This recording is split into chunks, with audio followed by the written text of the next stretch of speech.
All right, for this example, we're going to try to assemble most of the pieces we've been collecting. Conservative vector fields, how do you test for it, and finding the potential function that goes with it if it is conservative. So this vector field, capital F of xy, has two components, m of xy and n of xy. We can see the components here. And remember, to test to see if a vector field is conservative, you're doing what's called the mixed partial derivative, and you're testing the first component's partial with respect to y and comparing it to the second component's partial with respect to x. If they are equal, then you have a conservative vector field. For two component vectors, this is all you have to do. So, what is the partial derivative with respect to y of this first component? Well, that will be the derivative with respect to y will just be 3. And then we go back and look at the second component. Say, well, what is its partial derivative with respect to x? And that also is 3. Because they're equal to each other, then we know,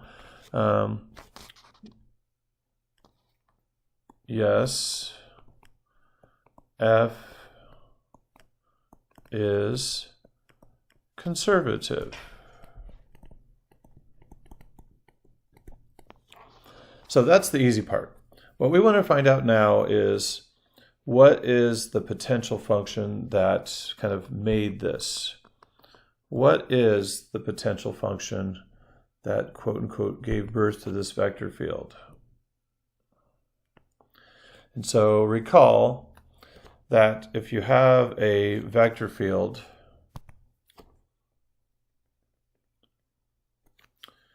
which we have here, since it's conservative, we know that this first component was actually, if there's a function f of xy, we know that this was actually the x partial derivative. And this right here was actually the y partial derivative. That's what the test for conservative actually was looking for.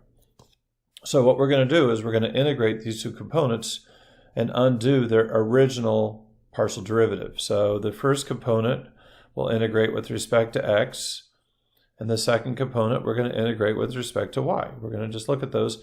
And then once we have those two antiderivatives, we'll look at how to build the potential function itself. So let's just make a little bit of space here. All right. So the first antiderivative with respect to x is 6x will integrate to be 3x squared. And 3y, remember 3 and y are both constants, will integrate to be 3xy, if you want to put it in alphabetical order. And then we know when we integrate that there could be a constant formed. Well, in this particular case, the constant that we make won't have x's because x was the variable, but the constant could have any numerical values, plus it could have anything with y only in it. So I'm going to call it, for a nickname here, y stuff. All right, there we go. And then we'll go to the second term and undo its y partial derivative. And so the integral of 3x is going to be 3xy. That term looks kind of familiar. And the integral of cosine is going to be sine of y.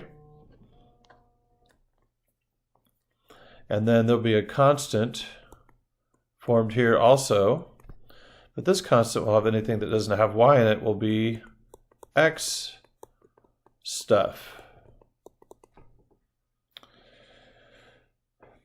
We look at these two terms and we can determine what are the x terms that aren't down here, and we can look at the second antiderivative to find the y terms that aren't in this one.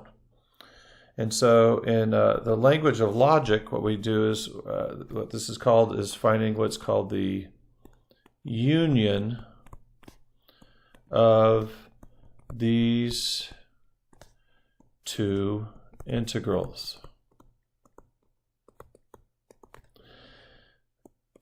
the potential function is going to be what we get when we combine all the terms. So we're going to have 3x squared.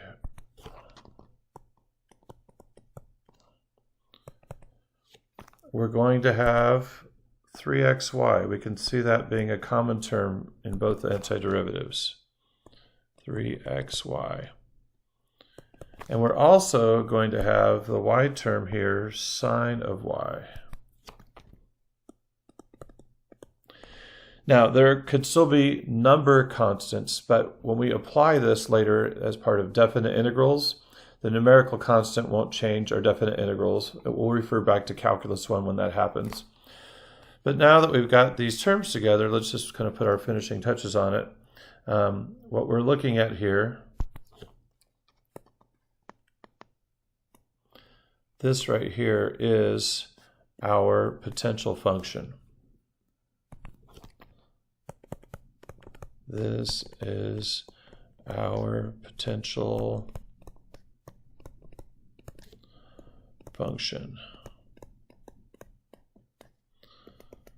Easy peasy. There we go.